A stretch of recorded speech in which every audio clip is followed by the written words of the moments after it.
Welcome back everyone. We are here to discuss chapter number 2 of Indian economic development. We have already discussed two sessions of this chapter and we are here to discuss session number 3. Last में हमने जो discuss किया था वो था agriculture sector. आज हम discuss करने वाले हैं इंडस्ट्रियल सेक्टर, जो कि बहुत ही इंपॉर्टेंट है चैप्टर के लिहाज से. तो चलो स्टार्ट करते हैं without any delay. Indian economic development chapter 2 part 3. तो इंडस्ट्रियल डेवलपमेंट देखना है. इस टॉपिक में भी इम्पोर्टेंट तो बहुत ऐसे छोटे छोटे टॉपिक मिल जाएंगे जो एग्जाम में पूछ सकते हैं. सबसे पहले देखते हैं industrial development. The developing countries like India can progress only if they have a good industrial sector. अब क्लियर बात है, किसी भी डेवलपिंग कंट्री को अगर डेवलप होना है तो सबसे ज्यादा उसके लिए इंपॉर्टेंट इंडस्ट्रियल डेवलपमेंट. अब industry provides the employment which is more stable then the employment in agriculture. अब इंडस्ट्रियल सेक्टर का सबसे बड़ा बेनिफिट क्या होता है कि वो ज़्यादा एम्प्लॉयमेंट देते हैं, स्टेबल एम्प्लॉयमेंट देते हैं और कंपेयर टू एग्रीकल्चर. अब एग्रीकल्चर में एम्प्लॉयमेंट मिलता है लेकिन उसका कुछ भी फिक्स नहीं होता है, क्योंकि अगर प्रॉपरली रेनी सीजन मिली तो प्रॉपरली वहाँ पर एम्प्लॉयमेंट मिल सकते हैं, वरना वहाँ पर एम्प्लॉयमेंट मिलने की गुंजाइश बहुत ही कम है. और थर्ड बताया, due to this reason 5-year plan stress a lot on the industrial development. इसलिए हमारा सेकंड 5-year प्लान स्टार्ट हुआ तब से हमने जो इंडस्ट्रियल डेवलपमेंट है उससे सबसे ज़्यादा फोकस किया है. आइए देखते हैं क्या क्या किया है वहाँ पर. तो सबसे पहला स्टेप लिया गया था इंडस्ट्रियल पॉलिसी रेजोल्यूशन 1956. क्या था ये रेजोल्यूशन? तो industrial policy is the comprehensive package of policy measures which covers various issues connected with the different industrial enterprise of the country. अब इस पॉलिसी में क्या था, तो यहाँ पर अलग अलग मेजर्स लिए गए. किसके लिए? तो cover the various issues connected with the different industrial enterprise of the country. अलग अलग बहुत सारे इश्यूज थे, बहुत सारे प्रॉब्लम्स थे हमारे कंट्री के इंडस्ट्रियल सेक्टर को. उस प्रॉब्लम्स को सॉल्व करने के लिए मेजर्स लिए गए. क्या क्या मेजर्स लिए गए हम डिस्कस कर रहे हैं continue. Industrial policy is the essential for the devising the various procedures, principles, rules and regulations for the controlling industrial enterprise of the country. अब ये जो पॉलिसी थी वो क्यों जरूरी थी? बहुत सारे रीजन दिए गए हैं. सबसे पहला डिवाइजिंग द वेरियस प्रोसीजर, जो बहुत ही कॉम्प्लिकेटेड प्रोसेस थी उसे इजी करने के लिए. प्रिंसिपल्स अलग अलग बनाने के लिए इंडस्ट्री के लिए स्पेशल. रूल्स एंड रेगुलेशंस कम करने के लिए या फिर प्रॉपर इंडस्ट्रियल सेक्टर चल सके ऐसे रूल्स एंड रेगुलेशन बनाने के लिए. And controlling industrial enterprise of the country. तो ये सारे स्टेप्स लेने के लिए इम्पोर्टेंट थे, क्योंकि अगर ये सारे स्टेप नहीं लिए गए तो हो सकता है इंडस्ट्रियल डेवलपमेंट ना हो सके.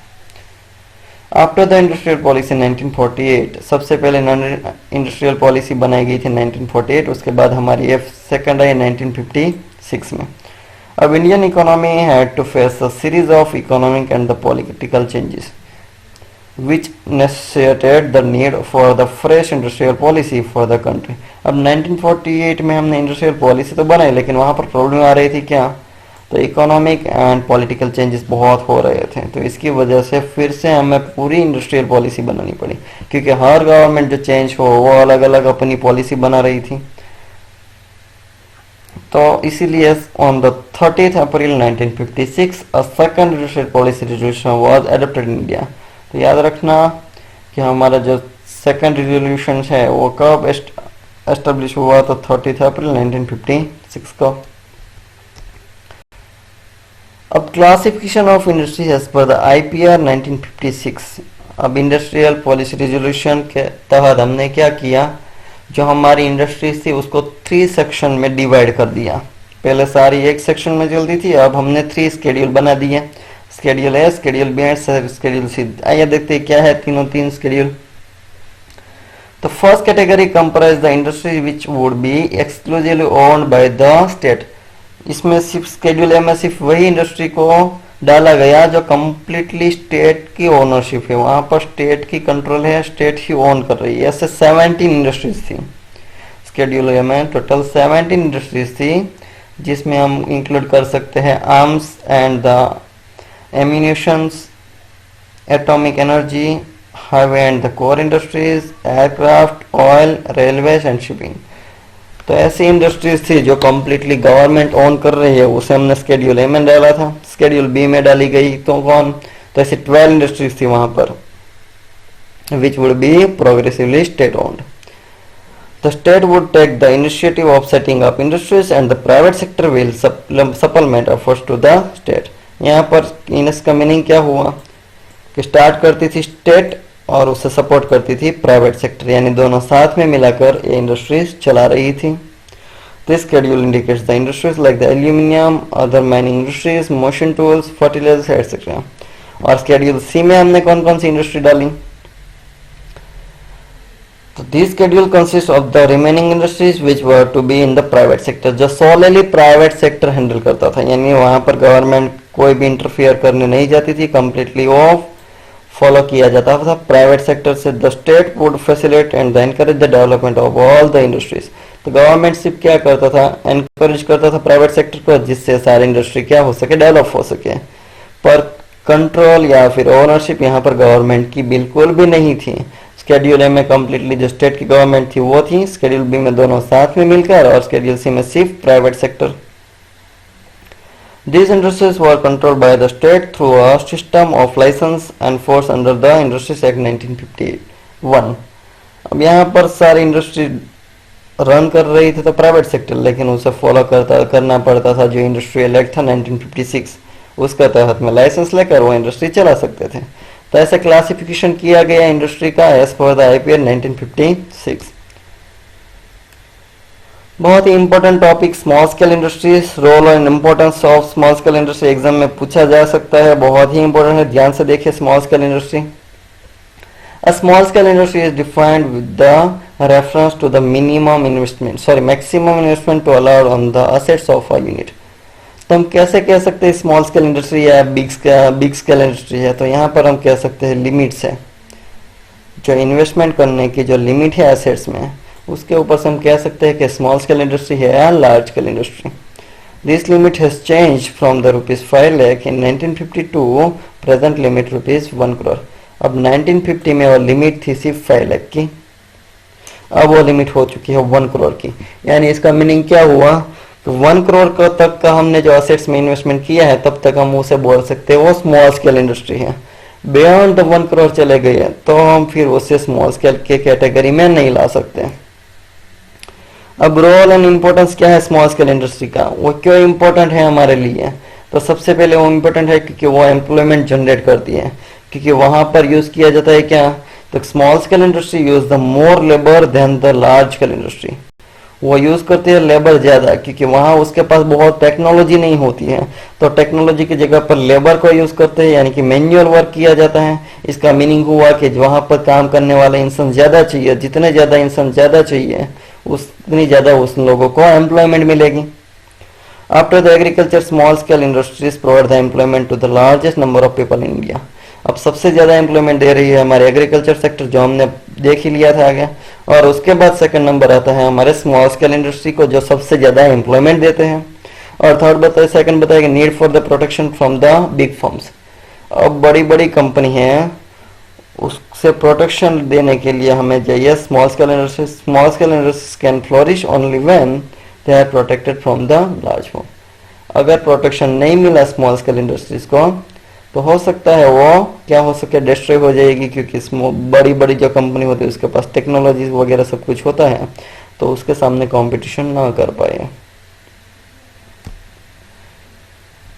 अब गवर्नमेंट ने स्टेप्स लिए हैं, steps taken by the government for the growth of small scale industry. Small scale industry का ग्रो हो इसलिए गवर्नमेंट ने कौन कौन से स्टेप लिए हैं, तो आई थिंक 2 स्टेप लिए हैं. सबसे पहला स्टेप लिया है रिजर्वेशन ऑफ द प्रोडक्ट्स.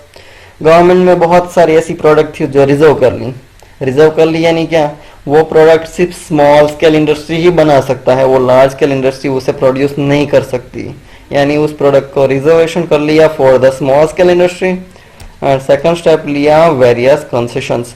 अब स्मॉल स्केल इंडस्ट्री जो भी स्टार्ट करे उन लोगों को गवर्नमेंट क्या दे रही थी, कंसेशन दे रही थी. कैसे कैसे कंसेशन दे रही थी, तो lower excise duty small scale industry वालों को बहुत ही कम भरनी पड़ती थी, bank loan lower interest rate पे मिल जाता था. तो ऐसे गवर्नमेंट ने स्टेप लिए जिससे स्मॉल स्केल इंडस्ट्री का क्या किया जा सके, डेवलप किया जा सके.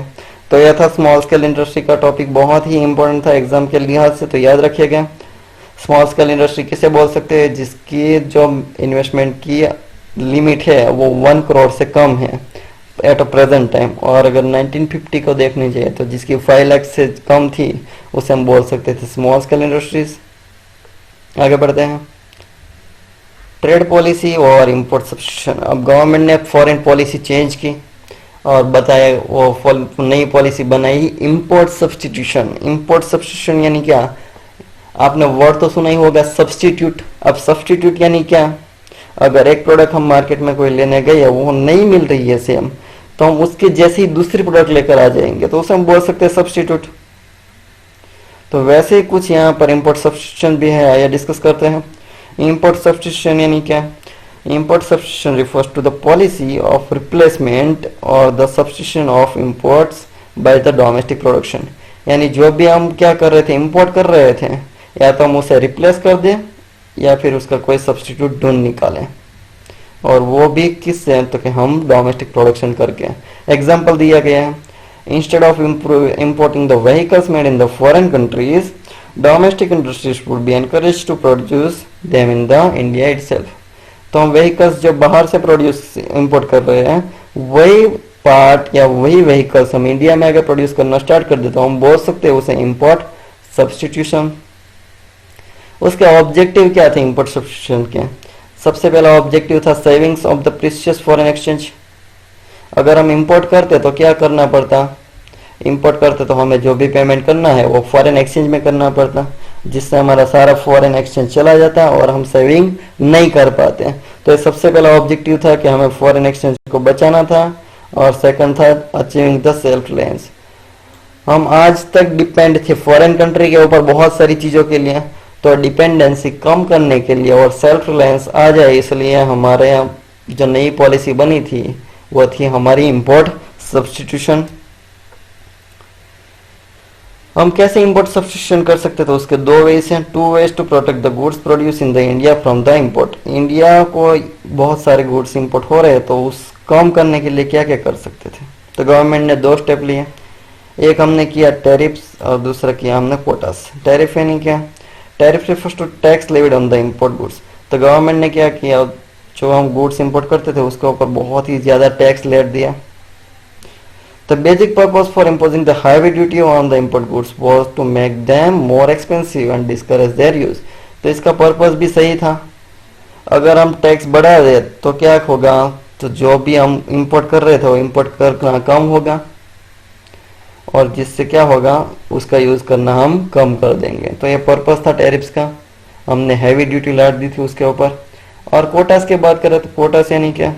तो quotas refers to fixing the maximum limit on the imports of the commodity by domestic producer.